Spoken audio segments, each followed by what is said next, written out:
panelists and to all our guests here at the Embassy of Switzerland in Moscow, in Russia. We are very happy and very proud to be able to host a panel discussion during the 50th St. Gallen Symposium.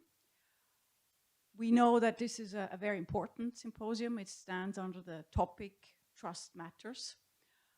Well, we will hear what that means from our panelists. We are very happy to have here, as I've said, some guests in the room here at the embassy. But we are also very happy to have, I hope, all around the world, a lot of guests who are the guests of the St. Gallen Symposium. So a very warm welcome to you as well. The work of an embassy, of course, is building bridges. So that's why I think discussing about trust and why trust matters at the embassy premises is a very interesting discussion. It's one of the discussions we are having in the framework of the Carte Blanche. It's a series of events which we are hosting. So one of the next and upcoming events on the Carte Blanche is on water, and we also have another one on education and research. Please check on our Facebook and on our Twitter account for more information on that. But I think we want to hear now our experts, our senior leaders and our future leaders on why trust matters, in particular in 2021. So the floor is yours. And Alberto Groff, my colleague, who is also heading the section for finances, economy, and science, will lead us through the discussion. Alberto, the floor is yours. Thank you very much, Ambassador. And colleagues, please join me.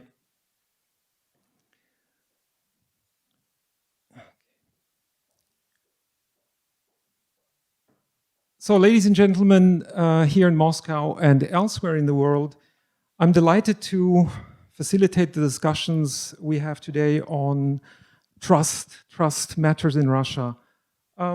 Before we start, maybe just to remind our audience here in Russia and our international audience that there are famous sayings about trust. And one famous Russian saying I think you all know is trust but verify. Trust but verify. Trust and verification, that seems kind of a contradiction in itself. So if you trust, why do you want to verify? It's one of these big topics that are difficult to reconcile, especially in today's world. The quote that I just said played a significant role during the Cold War. Of those of you who have witnessed this was a big deal during the arms reduction discussion between the Soviet Union and the US. But all that history aside, where do we stand today regarding trust? Trust in Russia, trust in the world, trust from Russia. We have invited distinguished panelists from Russia, of course, and I will start to my left, ladies first. Marina Filippova is a business executive, a private investor, a founder of a logistics business, and also the president of the IMD Alumni Club in Russia. Welcome, Marina. To my right, Ivan Zhitenev. Ivan is also a familiar face with us here at the embassy. Ivan is the president and founder of Streamer Electric, a very successful company with roots in Russia, but also one leg, if I may say, in Switzerland and elsewhere in the world. Welcome, Ivan. And our third speaker is Anton Shingarev. He joins us from Sochi. Now, I do not see him on the screen, but Anton Shingarev is the Vice President Corporate Affairs of Yandex. Yandex is the big company comparable to Google, as you all know, so the big player in the digital world here in Russia. Welcome, Anton. I hope you can hear us. Let me just jump right into the discussion and see a little bit where this leads us. I had asked the participants and panelists to reflect a little bit about what trust means for them individually, in their business, and in their sort of daily life. Perhaps I start with you. If you think about how you perceive trust in your professional or private capacity, what comes to mind, Marina? Thanks, Alberto, and thanks for inviting us. It's a pleasure to be here. So, trust in Russia. You know, I looked up word trust in dictionaries, several resources, and it's quite controversial. There is no single definition of trust. And if you speak of trust in Russia, I really believe that we need to look at our historical and our mental roots. And we've been a country that is kind of ruled by a person, by a man, and the full responsibility of the nation was consolidated in one hand, and I think it was started since Ivan the Fourth or Ivan the Terrible. And for us, to trust is sometimes to authorize actions. So we want people to hold responsibility for us in the best encapsulated interest. And here, and for back, we want something to pay off for us.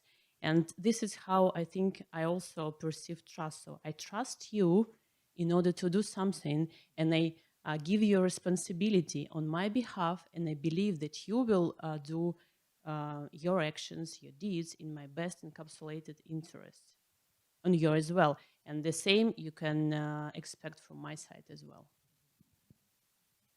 Thanks, Maria. It's quite interesting. So trust with a certain expectation that you get something in return.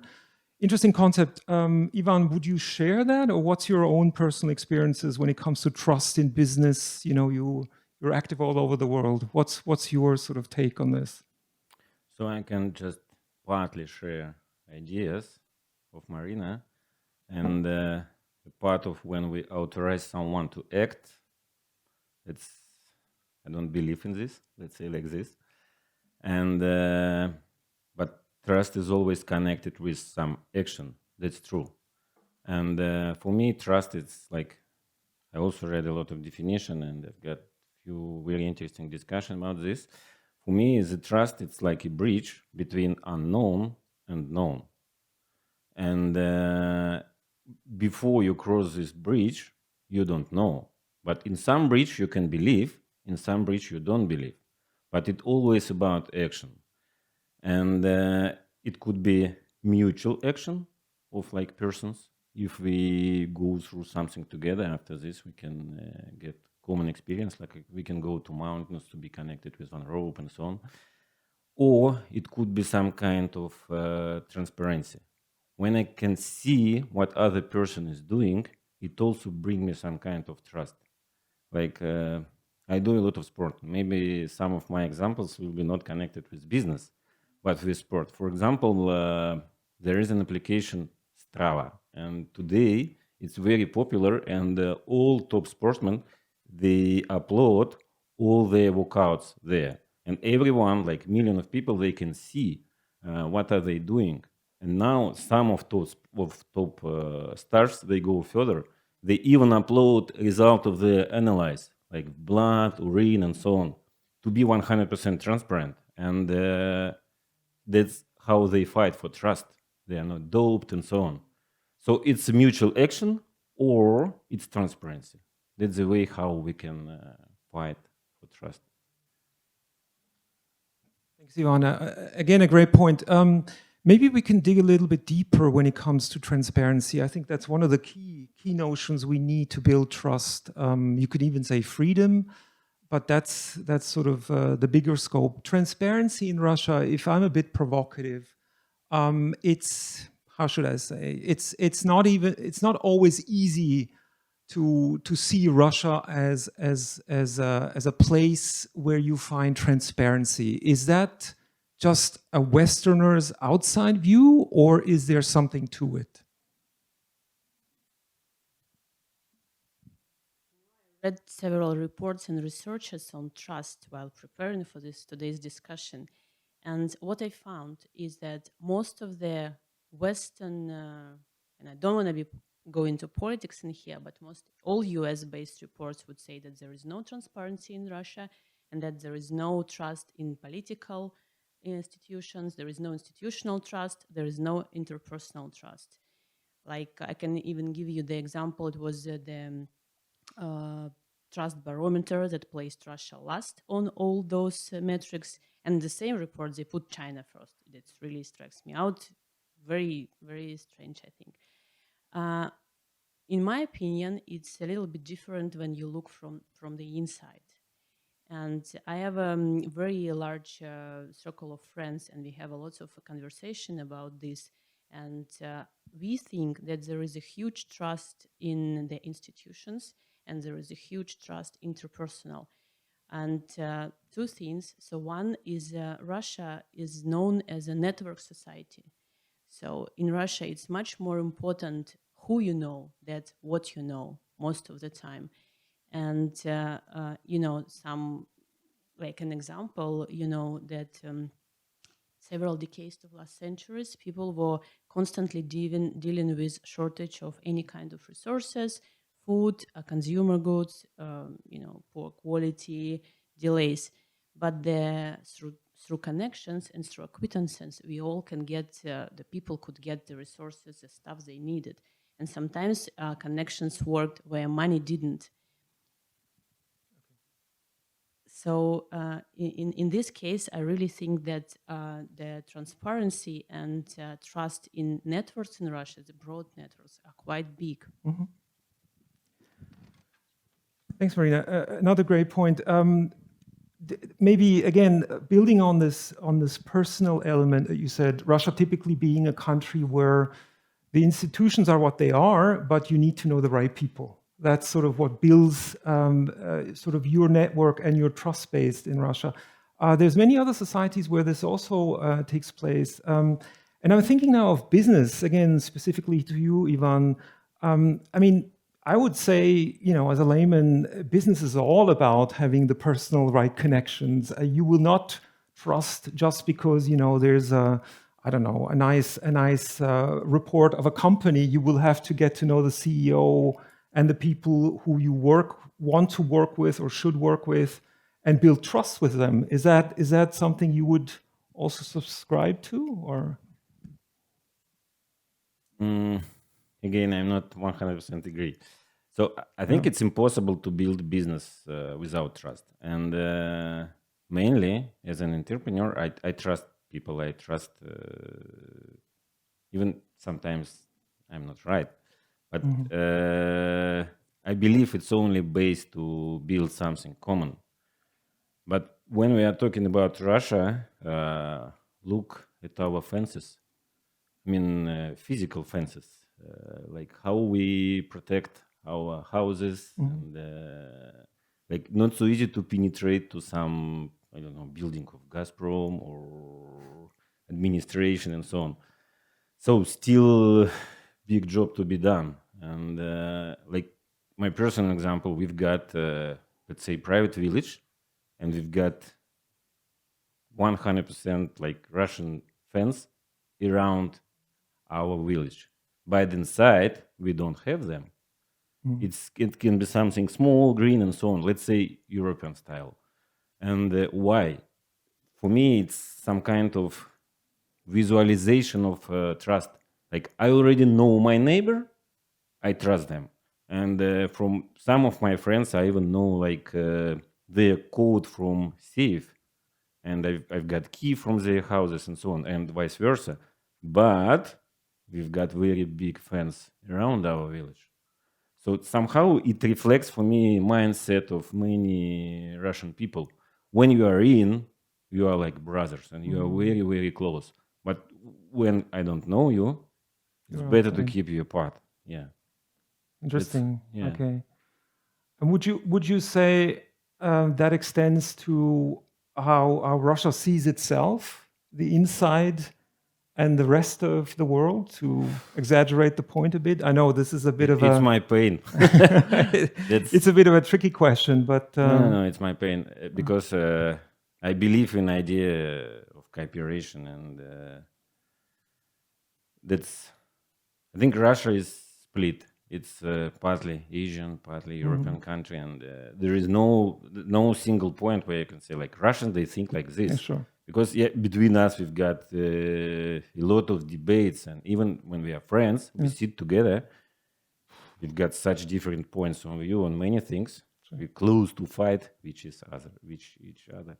Yeah, but I think it's one of the border, and less fences, better. Good. Definitely. That's definitely something to keep in mind. Maybe we should also think a bit about the generational issues. I mean, you two are successful business people in your own right, of a certain age. It's a common observation that, you know, as you go through your life, you sort of change a little bit in your trust levels towards others and so forth. But I'm just wondering how you see, from your perspective, sort of the trust in the generations. Is there something that you find, you know, there's sort of a mistrust between the generations, or there is an established trust, or nothing special? Would you have a sort of an observation? I've got an idea. I've got 4 kids, and their age like 14, 17, 19, and 23. Quite interesting, and yeah, and I like discuss with them, and 3 of them now study in Switzerland in international schools, and they are better than we are. And I think the main idea of trust, if you go deeper, that's how a person got this world. Is this world safe or dangerous? If person internally think the world is safe, person trust the world, and that's exactly how we behave our kids. And I think they grew up in much more safe world, and now they trust people much more than I did. And I think they're better than we are. That's how I got this generation.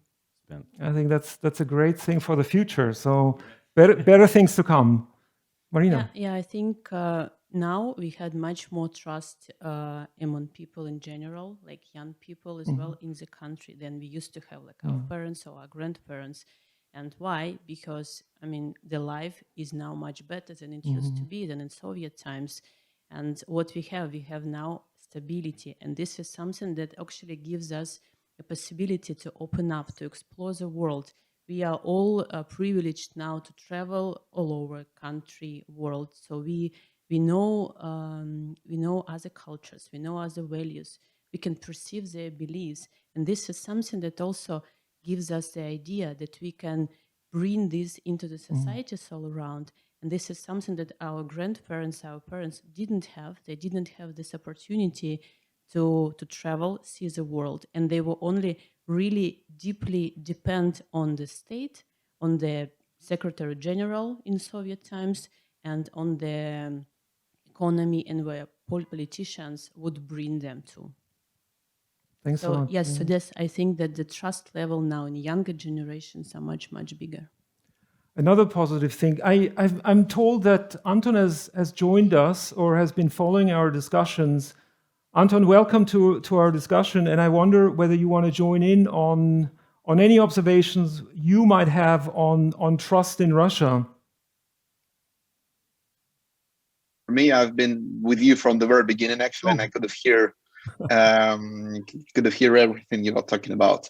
Well, I can argue with some of the participants. I'll just make a short intro.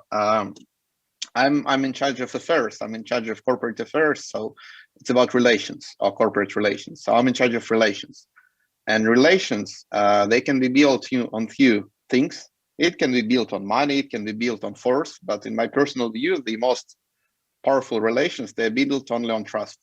And for me personally, it's my main goal when I do my day-to-day work, when I talk to government officials, to NGOs, to Swiss Embassy, or to United Nations, or to any other organization.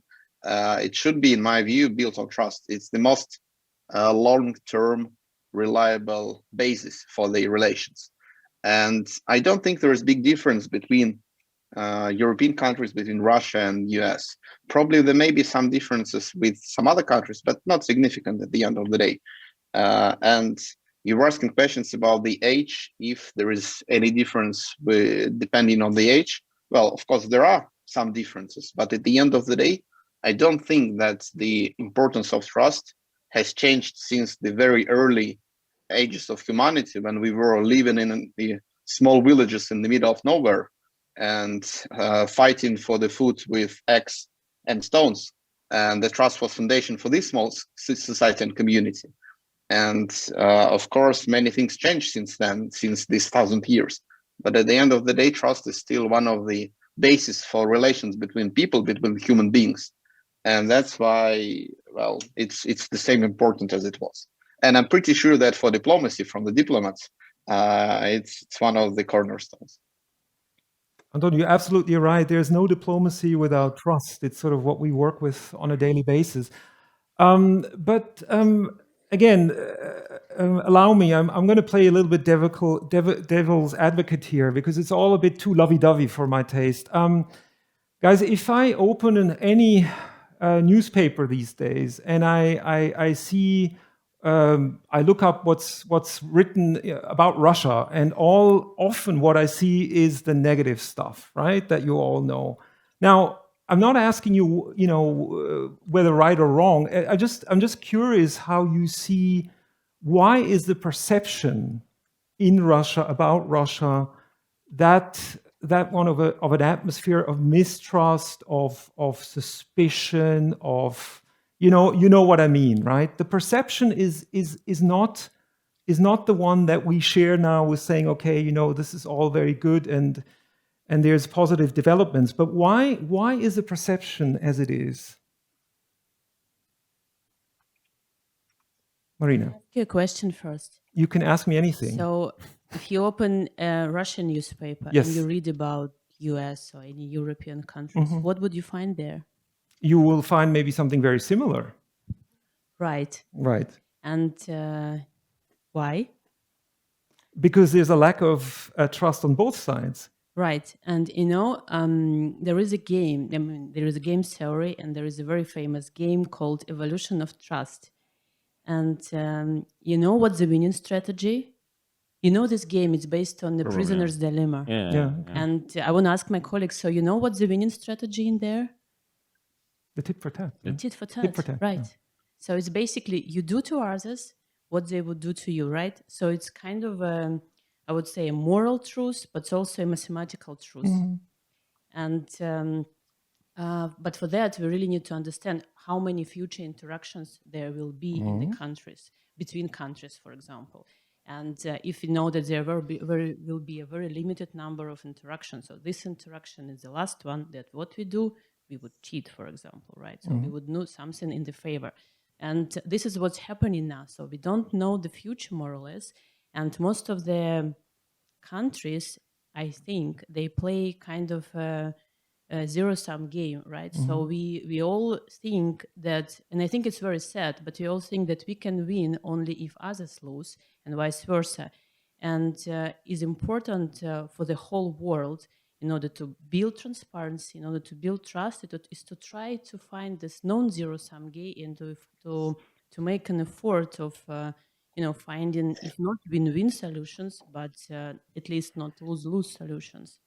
And I think this one. The other one, I think, is a very big barrier to trust is miscommunication. And again, according to the game theory, a little bit of miscommunication actually brings forgiveness. So I forgive you, you a little bit cheat on me, but maybe you didn't really understand what I meant. But if miscommunication goes high, that the distrust is just spread out all over the world.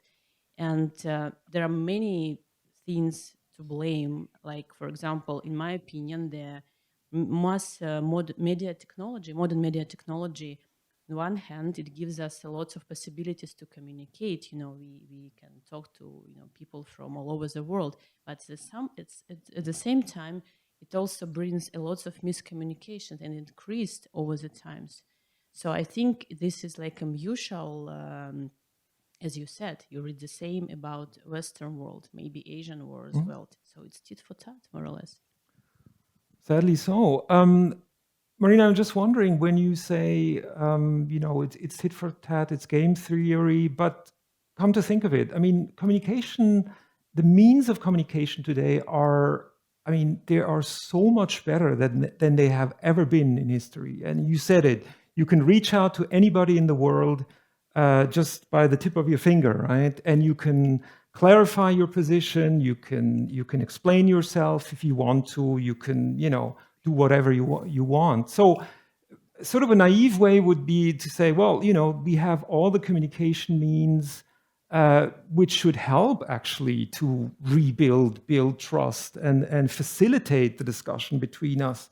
And now I'm looking at Anton again. I mean, you're in this business of communication in a wide sense. Do you believe that the modern means of communication will help us to overcome the zero-sum game, to overcome the prisoner's dilemma that Marina has outlined? Well, I hope and I think so. Well, prisoner's dilemma, it's a good example, but just to remind that in the prisoner's dilemma, the best strategy is to betray. And then the result you get if you betray is bigger. But if you've got repeated prisoner's dilemma, if it's repeated one after another, at this time it pushes you for cooperation. And in our everyday life, we've got all this repeated prisoner's dilemma again and again and again. And as I said, I personally strongly believe that in a long term, trust is definitely the best model. It's just practically the better model if we are talking about long term. But back to your question about communication. Well, I'm working in IT, and I've been working in IT for the last 10 years, almost 10 years. And in IT business, trust is foundation. You can use, you can use deodorant, and it doesn't matter if you trust the vendor or not. Or you can have a jacket, and it doesn't matter if I trust the manufacturer of the jacket. But you must trust your IT solution. You must trust the company which is collecting your data. And that's why with all this digital revolution and digital transformations and the growing importance of IT, I believe it also changes the way people perceive trust and what they understand under trust. Some companies like Apple, which recently announced new policy for the application tracking, they actually built their business based on trust. It's their long-term business strategy to gain and to earn trust of their customers, and they understand that it's important. So definitely communications and IT in general changes the concept of trust and the way we understand what is important or what is not important in terms of trust. Great. So another one there. Did you want to add something to that, or? Yeah, I think on top of prisoner dilemma, also if we go to classical point of view, it's also division of labor from Adam Smith, which can be done only with a trust. And actually it works on local level, on a level of company or city or nation, and a global level as well. Once you're excluded from this big loop, you lose. So trust is a key to common global success. That's another good one. Yeah, We're really on a positive path here, which I find fantastic. So it's how it should be. Let me branch out a little bit more into maybe again a bit more the abstract stuff. Make it a bit more general, so we see a little bit where we're going with this. What would you say does trust really work when there is not enough freedom?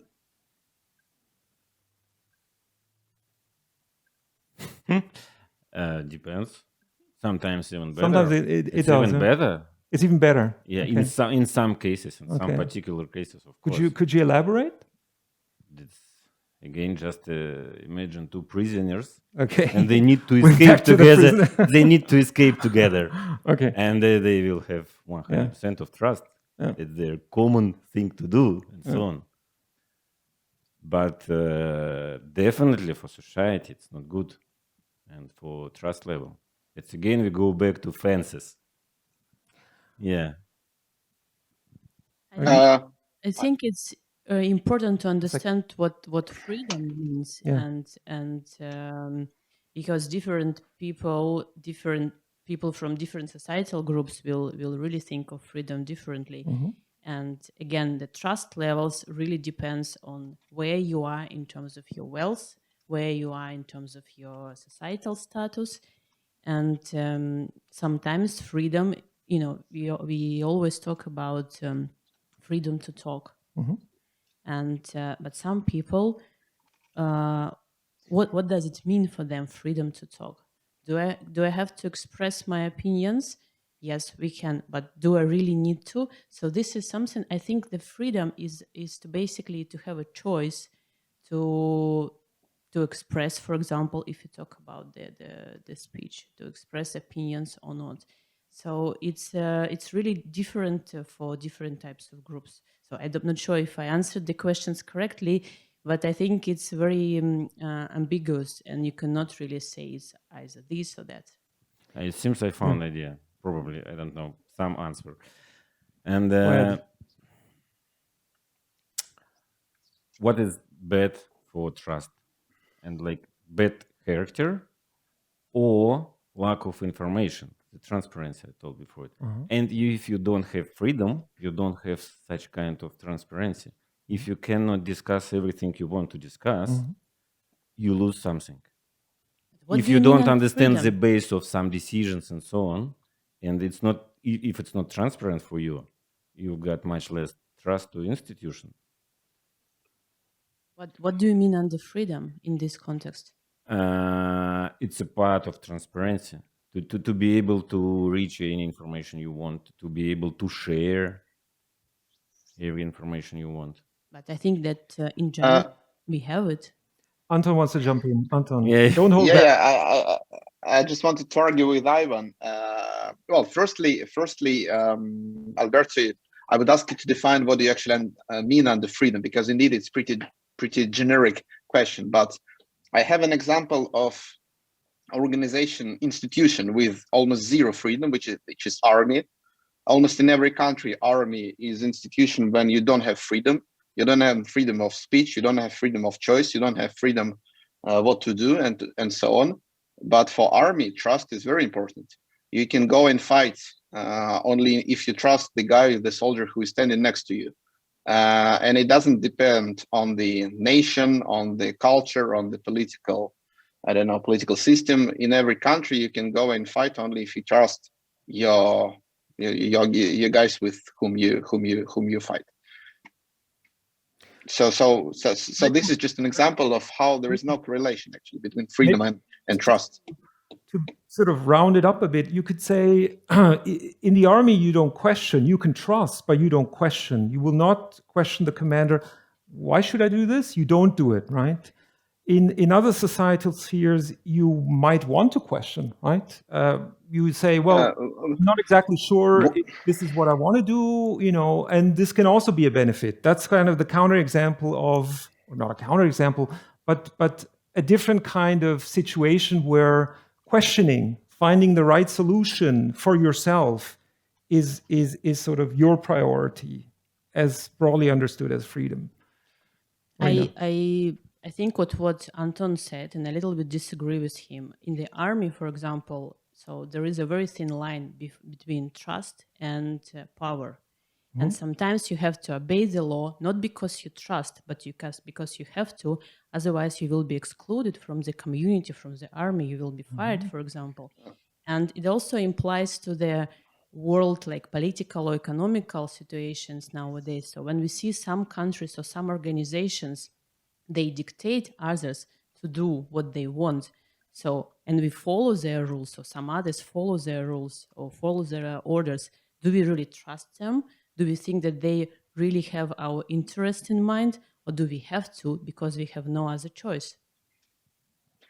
Just to clarify, sorry for bringing this example of army, but I was not talking about the relations between commander and the soldier. I was rather talking about the relations within the team, with the teammate.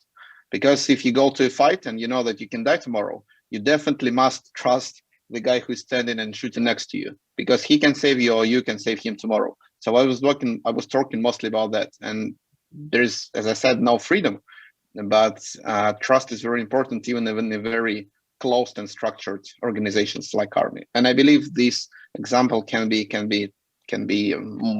transferred to other institutions as well. Point taken.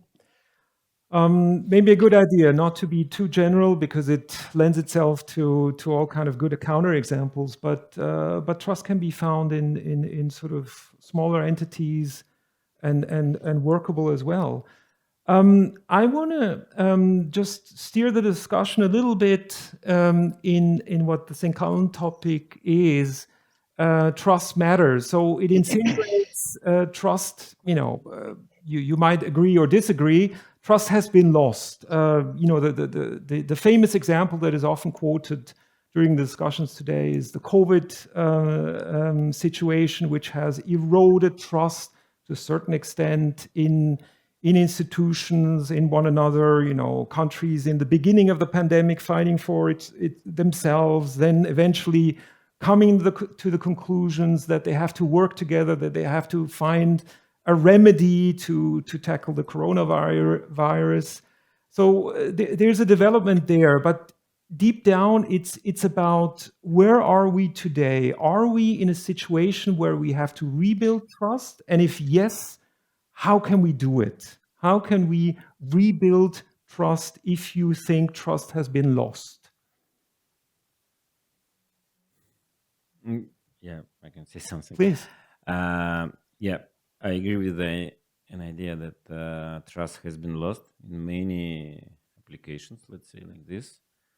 And because, like, as I mentioned, trust is a bridge to unknown. And today, uncertainty is much higher than previously. Mm-hmm. And institutions or in other people, they cannot demonstrate some certain and particular way, because they also don't know. And it means less trust, because, hey, bosses, you don't know what you are doing. Mm-hmm. Why should I trust you? So let's say it's like organical consequences from situation which we've got, and we need to rebuild trust. I agree with this idea. And how would you do it? I think we are doing it right now, right here. Mm-hmm. Discussions and like meetings on all levels, like sport events, cultural events, international business, and so on. All these processes are very important. So we need to rebuild these bridges. Great. Yeah, we need discussions, definitely. I also agree that the trust levels are much lower now in the world. And yes, there are lots of ways to rebuild the trust. And I think one of them is basically build relationships. And that's any individual can do. So we can build relationship on a personal level. We can build relationship on a business level, on international level.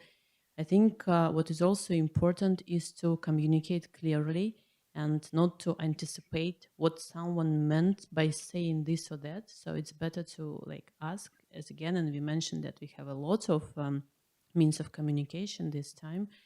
I think to the loss of trust, the digitalization of the world plays a big role as well now. So we don't trust the companies that store our data, for example. So we don't trust governments who try to collect our information. And we don't trust because we don't know how this information will be used. I even heard this, one of my friends was saying, so, during the COVID times, we're now doing all these PCR tests. We all do these vaccinations, but then they basically collect the whatever governments, World Health Organization, they collect our genetic data.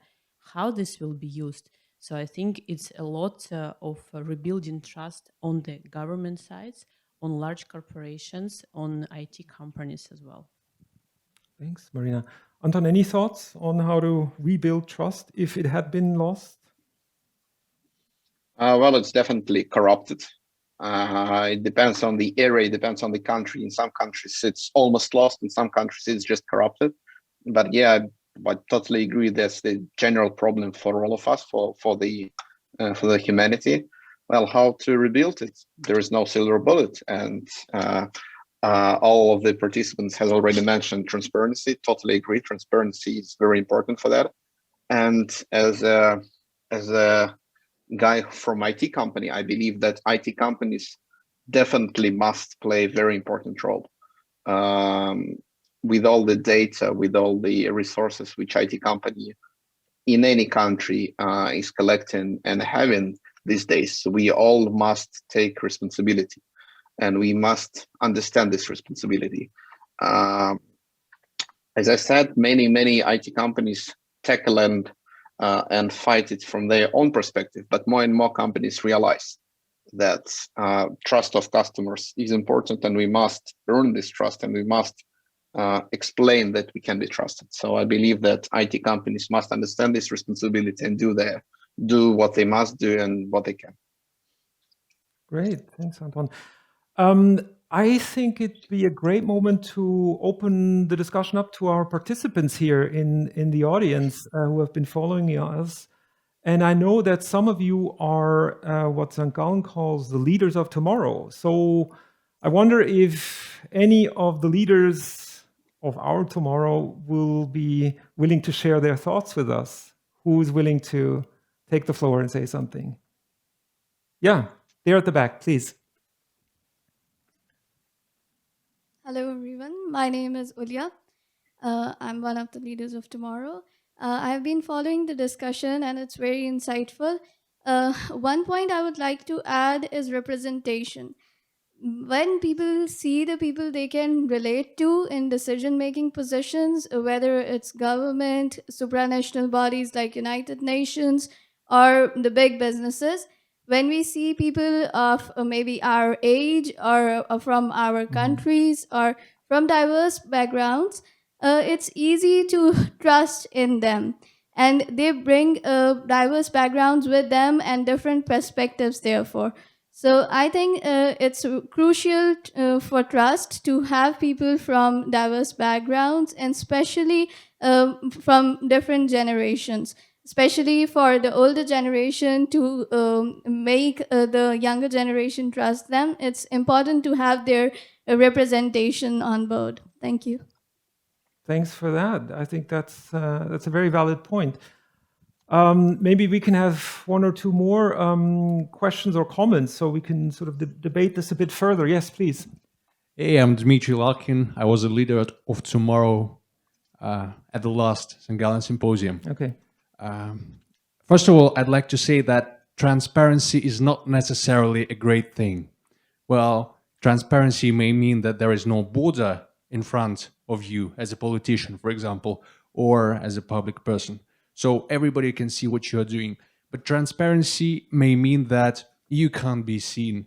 So in my opinion, it's not necessarily a great thing, transparency, and it should not be a priority number one to strive for it. And my second point is that lack of trust is also not necessarily a bad thing. I mean, take a look at fake news. We are a bit skeptical to things, to issues, to fake news, to new social movements, and that may be a really good thing in light of, fake news that's been, well, this issue has been circulating for quite a lot in recent times, and lack of trust is maybe not the worst thing in this regard. Thank you. Thanks for that. Can I comment here, please? Yeah, please, Anton. I think you're the right person to comment on that. You can't see sorry. May I ask once again the name of this gentleman? Dmitry. Just to address Dmitry. Okay. Just to address you. I actually, Dmitry, believe that the first point in your speech, it's actually how it all starts. When every side thinks, well, okay, probably we can be not so transparent this time, and it's end of the game. It's end of the game. It's end of the relations. Because when you start thinking so, of course, it gives advantages to this side, which decides not to be so transparent. And it leads to lack of trust from the other side. And in the long term, it corrupts the relations and they makes situation for both players, in my personal view, worse. So yes, transparency is a very serious and can possibly dangerous things for some businesses, for some organizations, for some countries. But I believe that when you start trading it and when you start trading with the other side, it can be a very tricky and dangerous situation. And sometimes it can lead to very dangerous results. So I would argue with the first comment of you. Great, Anton. Yeah. Maybe Dmitry, a little bit another idea, like your bedroom should not be transparent. But if you do business, like your living room should be transparent. It's a different point. I totally agree with that one. The bedroom should not be transparent. I think that's an excellent point. We had also this question or comment rather from our other colleague here regarding diversity and sort of having the younger generation included. Again, that's kind of maybe a point for you, Anton, just to see how is it at Yandex? I mean, how diverse is your setup of employees, and how many young people, or what's sort of the average age, just to give our colleague here a little bit of feedback to our question? Well, I'm 35 and I'm pretty old in terms of Yandex age. The average age in Yandex is 28, if I'm not mistaken. And one of our top managers is 31, the second one is 32.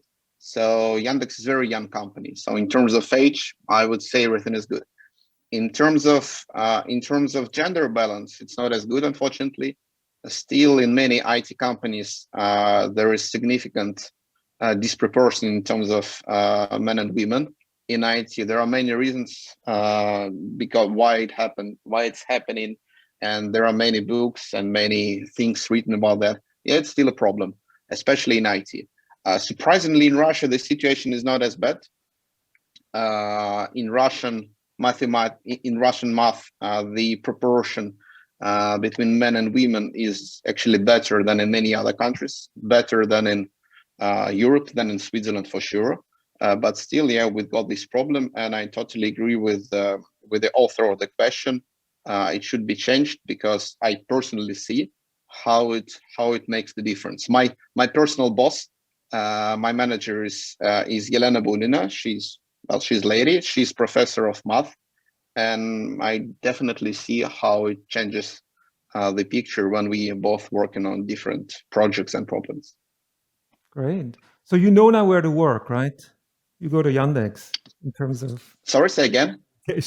No, I just recommended that she applies with your company, giving the age setup you have at Yandex. We're all very jealous about that. Okay, we have a question that came in from St. Gallen, which is nice, which is a rather critical one. We do not shy away from any questions posed. So it's about, I don't know if you guys can read it. It's Stadler Rail is worried about a German daughter company and Russian Transmash Holding. This is about Stadler is afraid that Transmash Holding is going to spy them out and steal corporate secrets because they would get access to technical handbooks and all the technical data of the trains and software. So this is super detailed. Unless you know all the details, it's not easy to respond. But just to put it a bit more into perspective, it's a question of, the perception, I should say, the perception of this country and people of this country spy, right? That's what's sort of insinuated here. we're back a little bit to the perceptional thing. I'm sure you get these kind of questions, I assume, once in a while, saying that you're from Russia. I'm there 100%. Just because we do business in China. Yeah. And they also spy. They call it in another way. They say we are learning. They're learning. Yeah, Okay. and actually they are right, because after acting in China for a few years, we start to copy some Chinese ideas, and I spend a lot of energy to convince our R&D guys to do this. Hey, we have to learn. Doesn't matter you read it from book or not, and we should check about IP rights and stuff like this. If we don't go to area where we infringe some patents and so on, we are okay. We are learning. And for me, it's a concern of this Swiss company to take care about their IP rights. Sure. If you go to forest, there are wolves there. It's business. And in China, for me, it's many wolves. There are many wolves. And if we are there, we should be prepared. Okay. That's, I think, a real practical stance on the issue. We are there. We've got two companies in China. One company is selling, another one doing R&D, R&D in China, and manufacturing. And we are there since 2013. Yeah. And I can say I've got some kind of expertise in this. I understand. I understand. But that's very critical, because they use word spy out and, steal all our secrets in these comments. And this doesn't really build trust in general. So Absolutely. this perception that, the company like TMH company, and I'm aware of the industry because I'm from that industry. TMH doesn't have this in mind, probably, I don't know. And then they're being jeopardized of doing this. So that's how you actually breaks out the trust, first of all. And second, I think it's very difficult to, I agree with Ivan in terms of IP rights and secrets, but I think it's very difficult to, keep something only for yourself. So it's important now to share all the technologies. We live in a global connected world.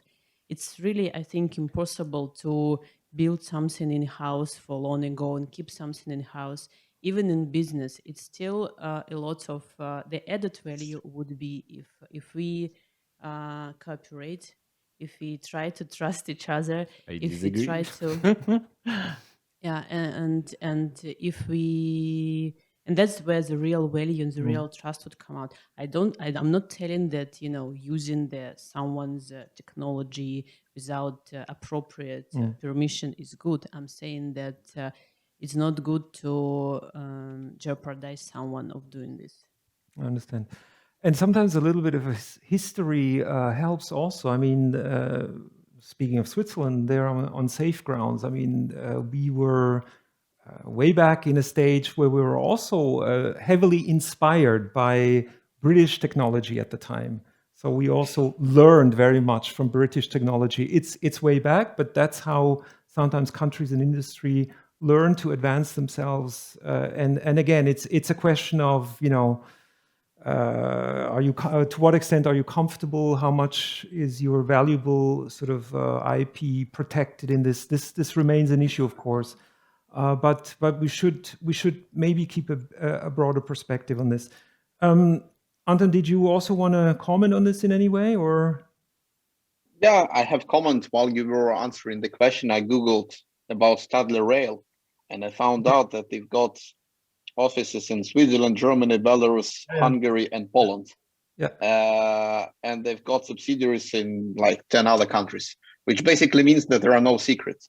If you are global, if you don't sell only to the people whom being in Switzerland, then you just should consider by default that everything you sell can be stolen. And I totally agree with Ivan. It's just natural risk, which you need to take into consideration and approach it as business risk and minimize it. Yep. Good.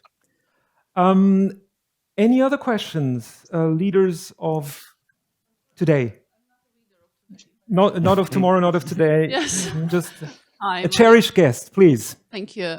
Sure. My name is Inga Cornelius, and I'm from IMD. Just graduated in December. So, and my question, actually, not a question of like thoughts that you should look. I'm looking from business point of view. You should look on countries from each country development point of view, growing point of view. You cannot compare and generalize the trust. So I remember my time when I was working in SCB, Scandinavian Skilled Banking, and I was living in Stockholm, and then I got my first credit card just to address, shipped, just, under my door. And it was 10 years ago. I got my first credit card, and I was, wow, cool. And then I came to Russia, and then I came to Citibank. Sorry if somebody is from Citibank. And 10 years ago, they said me, you should apply for credit card. Can you sign? And then I signed and then said, oh, it didn't match with your passport signature. Can you sign once again? So I did it 3 times. So, and it's not about the trust. It's about the legislation. It's about how country, general development in the country and how each country has their own way. So I think if you do business in Russia, you should take it into account. My boss, he's Danish. He doesn't understand why we have 3 lawyers in Russia. He doesn't have any in Denmark. Good point also. Thank Good you. point. Thanks a lot for that input. It's definitely good to keep things into perspective. That's the bottom line we can draw. Are there any other comments? And yeah, actually 2. So my name is Kirill Litovchenko. I'm working for pharmaceutical industry in Russia. I have more of a request to panel participants. What is your opinion on the role of ideology in creating trust within the society? Because we're talking about Russia. Then there is a link between generations. And what's your look on the link of the current Russian generation towards the elderly generation, which was born in the Soviet Union, which was a completely different state, with the completely different perception of trust as such? Because I do believe that the role of ideology is not to be underestimated in this respect. Thank you. thanks, Kirill. Thanks a lot. Your parents. For me, it's a question for ages. Yes. It's One more always point. like this. Young generation, they are different and they got another life. We've got different life, but nothing new. Yeah, that's... It's the I eternal. think 1,000 years ago, it was the same question. Marina? And not as different in other countries as well. They also have their ideology.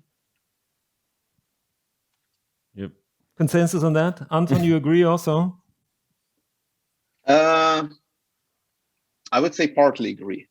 I believe probably not ideology, but some things which are even more, let's say, more deeper in us. In Western civilization, one of the things which makes the civilization solid, it's religion. And many things related to trust comes from the religion. So this is one, let's say, one set of coordinates. In China, for example, which was used today as an example, there is no religion as a basis, or at least it's not as strong. It's rather philosophy of Confucius philosophy, which is a bit different. So that's why sometimes when they think and approach China, for example, we forget about that. So I believe that it's maybe not about the ideology. Ideology is something very thin, and it comes back and forth throughout the history many times. But something deeper, some things as religion, that definitely affects the all of us, and sometimes we don't even understand that. Another deep insight. I think we have time for one more question, if I'm not wrong. Just we have to wrap it up soon, but please, yeah. My name is Dmitry Sidorovich. I'm the head of Bartolet Mashininbau AG Russian branch. And for me, it was important to comment the question about this Stadler and technological know-how. I want to say that now we create a joint venture with the Russian state corporation Rostec for production of ropeways, because we are technical leader the world technical leader of ropeway and human transportation.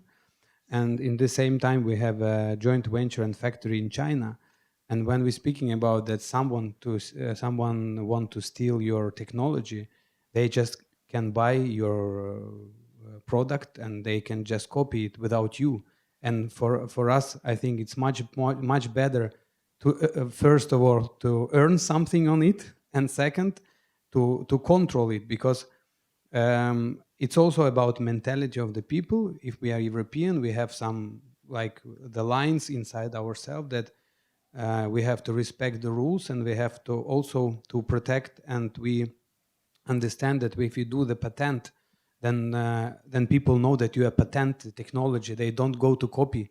But for China, there is no way to stop these people to do the copy. They say, okay, they have patented in Europe, no problem, we do the copy here. And also about the transparency of technology, this is the big deal for when we speak about Bartolet, for example. Our company have 2 generation background technologies process. And when we speak about some person who want to steal your technology and copy your product, okay, maybe he spent 1 year, but the background and skills, technological know-how, what company had from the 2 generation, it's much bigger and much better, and it's make absolutely another impulse to the industry. And I think this is what we have now everywhere. And this is our point of view. Yes, transparency and maybe the safety patent law, also relation with government, also supporting from embassies of our countries. This is what can give to relations and to transparency absolutely another way. Thank you. Not a valid point. Thanks a lot. I'm not sure if we have to wrap it up. Andrea, do we have to wrap it up? I think we're coming to the end, yeah. We're coming to the end, okay. So I have this great feeling, I don't always have it, but I have this great feeling we could continue. There's more questions in the room. We will have a chance to continue our discussion because we have something prepared for you guys, so you don't go home hungry and thirsty, which we never want to do. I just want to take this opportunity to thank you guys all so much for in this participating in this lively and I thought a somewhat provocative and good discussion. Thank you both for coming here. Thank you, Anton, for joining us. I should also say during an Easter break in Russia, for those of you watching us from abroad, you guys took time off of your busy schedules. Highly appreciated. We will continue the discussion. Thanks again. We'll be in touch, and let's see you for a drink afterwards. Thanks. Thank you.